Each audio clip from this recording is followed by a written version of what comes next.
Thank you for staying with us. Alera, I couldn't help but I just couldn't help it. I was actually enjoying the music. I know. And I was hoping the producers would just play on. I mean, we have plenty of things to talk about. I love that guy. But then let's talk a bit of money. You know this thing about service to the people, management of public resources, and procurement. That's one of the things we're going to be looking at today. And just before we do that, let me read this and tie it in. Professor Imonokai Inakina says, this 21 years has created the hypochondria for stealing than any period in our political history because of poverty in the land. This gave rise to political jobbers, career criminals, and political bandits. He says, if we don't sort out the economy, we will be walking backwards. That's from Professor Imonoha Inakina. Hope I pronounce your name well, sir.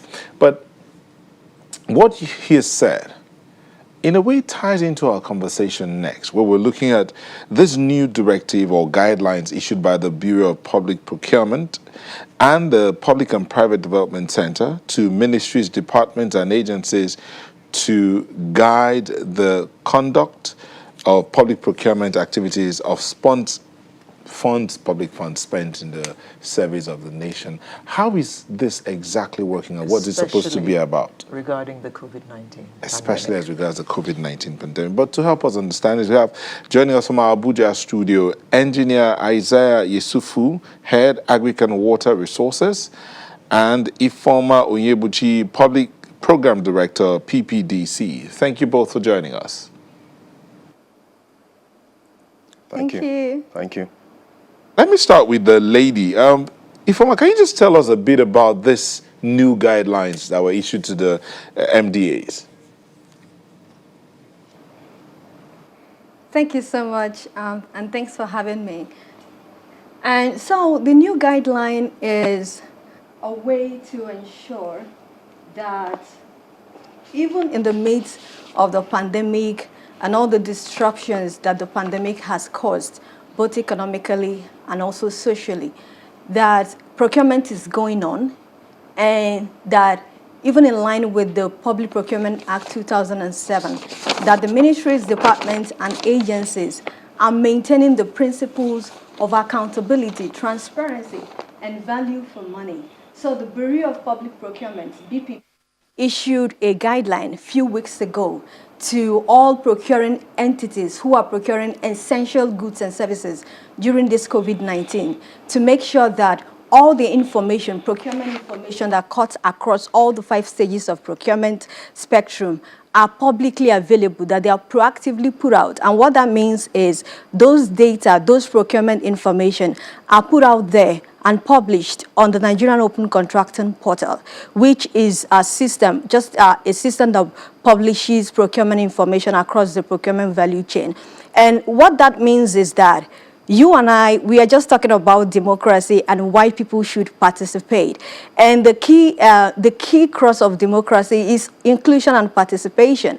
And civil society is also a key aspect of our democratization. And what that means is that this information will be openly available for anyone, as far as you're Nigerian, you're out of this country, and you have interest in how much our government is utilizing in providing goods and services for your community, that you have access to those information in a timely fashion, and then you can use that to track the hospitals, the schools, the palliatives. And this is very critical at this particular time that everybody has gone into hibernation. You know, when this public service sector, because of the lockdown, everybody is at home, working from home, and you know it will be very difficult if you send FOI requests, and it probably may take days or weeks, and meanwhile you need this information to know how much or what is meant for you and your family or your community. So following a paper-based approach might not work for you, depending on the urgency of the information and what you want to use it for. But the portal, the Open Contracting Portal, enables the data published in time, in real time, for us people, for us citizens, to follow the information, follow the money, follow the procurement process, and follow the intended service delivery. So that is what the guideline is supposed to achieve if eventually the MDAs that received the guideline obey the guidelines. So the keyword there is if they obey the guideline. But we'll take a moment. Then we'll come back. We'll look at the breakdown of this guideline. How does it work? Would the data be readily available? Is it going to extend beyond the COVID-19 pandemic and all that? But we'll look at all of that in a moment. Please stay with us.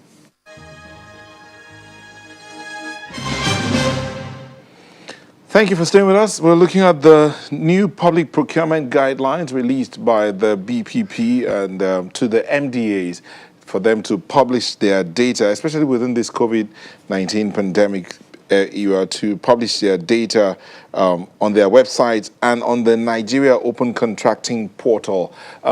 Earlier we had Ifeoma able to tell us what that entire guideline and process is all about. But Engineer Yesufu, in implementing this, tell us about the NOCO utility. How does it work? Thank you very much. The NOCOPO, which is the Nigeria Open Contracting Portal, it's basically just about making procurement information available to the public and to stakeholders.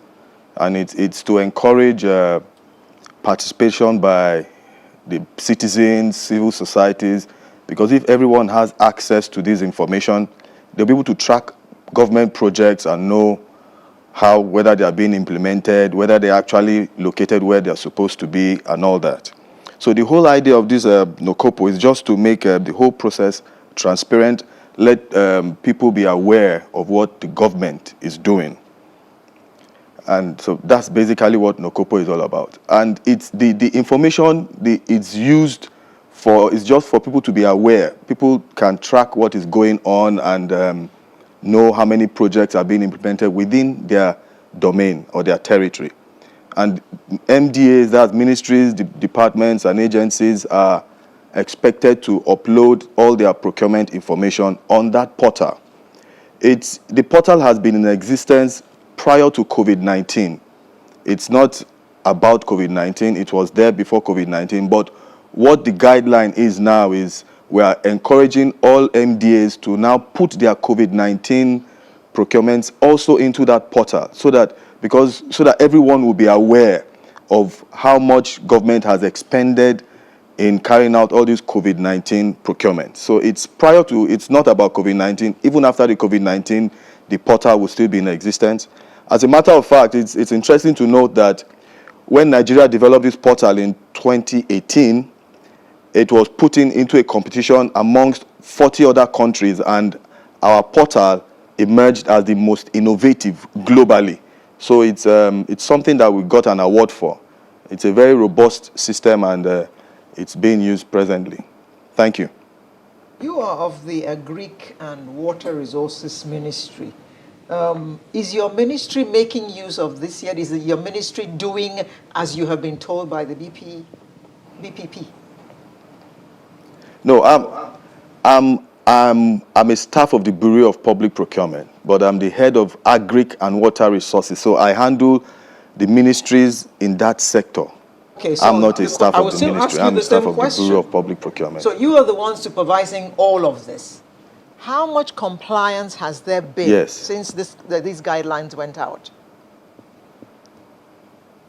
Well, so far we've had mainly not to. If you recall, a lot of MDAs were put on some kind of suspension because of the COVID-19, but there were some frontline ministries, MDAs, that have been carrying out procurements, particularly the Ministry of Environment, NCDC, and all that. So we've interfaced with them, and they've brought their information, and by next week it's going to be published on the NOCOPO portal.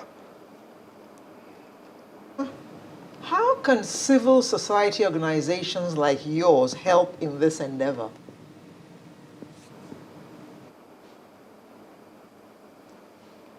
Okay, thank you so much for that question.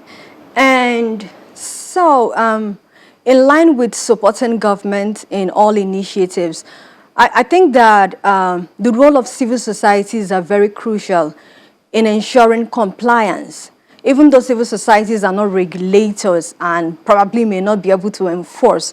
But I know that we play critical role in being the linkages between government and the governed. And also ensuring, like he said, this guideline has been issued to MDAs. The data are not really generated by the Bureau, but this has to be, generated from the ministry, departments, and agencies. And we know that compliance is key. Without compliance, we cannot have this information out there for people to use.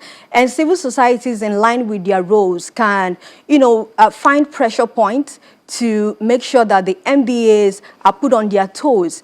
And this could be in form of advocacy. For example, civil societies can carry out strategic advocacy, monitoring who is complying with the guideline. Because if you look at the guideline, for example, you will see there's already interagency collaboration and synergy between the Bureau and other regulatory agencies and financial institutions to make sure that whomever that does not comply with these guidelines will not have any funds released for them in that particular fiscal year. So our role is to ensure that people comply. And if there is if an MDA received money without complying, it's a red flag that we can flag up to say, why are these people receiving funds for capital projects? Meanwhile, their data are not available for people to use. And also another role that civil societies can play is to use the data. Remember that these are all procurement data from budget to implementation. And as I'm talking to you now, we have over 700 MDAs in Nigeria. But if you currently look at the portal, I think it's only 16 MDAs that have been publishing over the past 3 years that the portal has been in existence. So there's a whole lot of work to do, which advocacy is one of them. But also realizing that we as civil societies cannot do it alone. In a country of population of over 200 people, there's need for awareness creation. Many people don't know about this portal, and we need some sort of social engineering. We need people to talk about this. We need it to be a public discourse and debate, something that should be continuously discussed by people, because procurement, like we know, is the #1 risk in government. So it's our topmost priority as a country, as a people, to make sure that people, the MDAs who are carrying out these public services, are complying with the portal. And there's need for awareness creation, which the civil societies can do using their platforms, using their social media platforms. And another thing that we could also do is to actually use the data. We know the categories of the people we have. Looking at our demography, not everybody have the tech skill or are tech savvy, or even have the internet access to be able to go to this portal, because it's a digital tool, right? But civil societies can actually mine this data set and then break them down in a way that different people can make sense of it. If it is to looking at, we have over 250 languages, breaking it down to a way that people can relate to it, link it to how it concerns me, because we as a people, if you don't actually see how this data here, data can be, very technical. If you don't see the link between this data that have been put out there and how it affects your welfare, how it affects your access to education, your access to healthcare, you probably might not want to be interested in. But when you see this later and see the figures that are being called millions of dollars, millions of nairas that are supposed to be used to provide services for you, I think you will be motivated to get involved. And these are the things that CSOs can do. Mobilize people, just like what a typical example is what the Public and Private Development Center is doing. We started recruiting what we call community-based monitors, and these people are drawn from different communities where these projects are being implemented. And because nothing is as beautiful as your own person telling you that this is our household, this is our school. Exactly. Ifeoma, you're really passionate about this, but let's swing this to Yesufu and ask this question, especially because the Freedom of Information Act of 2011, there are those who argue that it's not really being complied with as much as it should. There's not much information out there.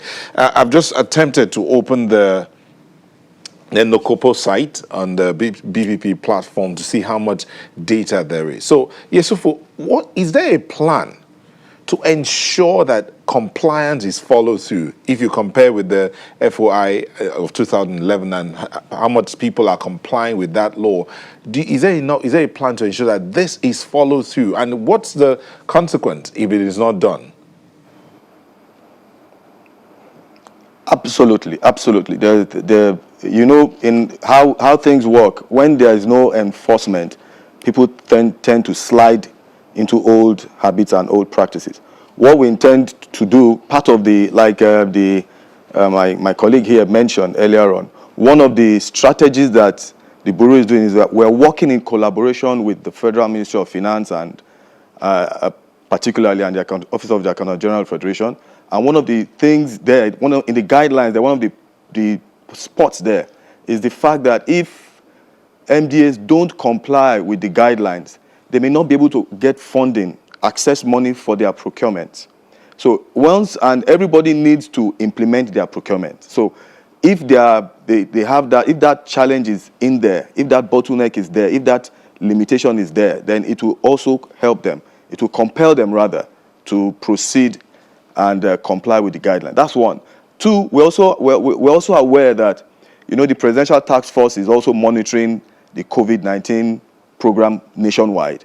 And, you know, even the ICPC is also there to also monitor the expenditures and all that, how people are implementing these things. So you see that there's a lot of collaboration from the government side to ensure that people comply with the guidelines and that these procurements carried out specifically related to COVID-19 are done in line with the guidelines. We all know that globally, this pandemic has hit every country around the world. And every country is struggling to redefine a lot of things. As they say, there's a new normal now, and things can't continue the way they used to be. Everybody all over the world is bracing up, and Nigeria cannot afford to remain the way we have been. We're also moving forward. So you see there are checks in the system to ensure that everyone complies.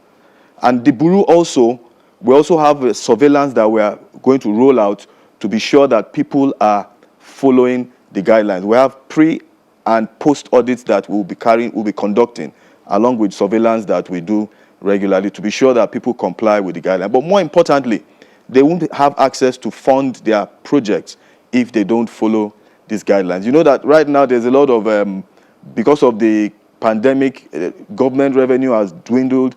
So government is prioritizing their projects. And that funding is critical. And we need to be sure that people are complying with all these things so that we maximize every money, every kobo that government is generating. Thank you. Thank you very much. We've been speaking with Engineer Isaiah Yesufu, Head Agric and Water Resources in the BPP, and Ifeoma Onyebuchi, Program Director of the PPDC, looking at the new public procurement guidelines. If you go to nokopo.bpp.gov.ng, you get more details. You can get there and get data on how the MDAs are spending their funds, especially as it regards the pandemic and in this season. So thank you so much. Sunrise will be back in a moment. Please just stay with us.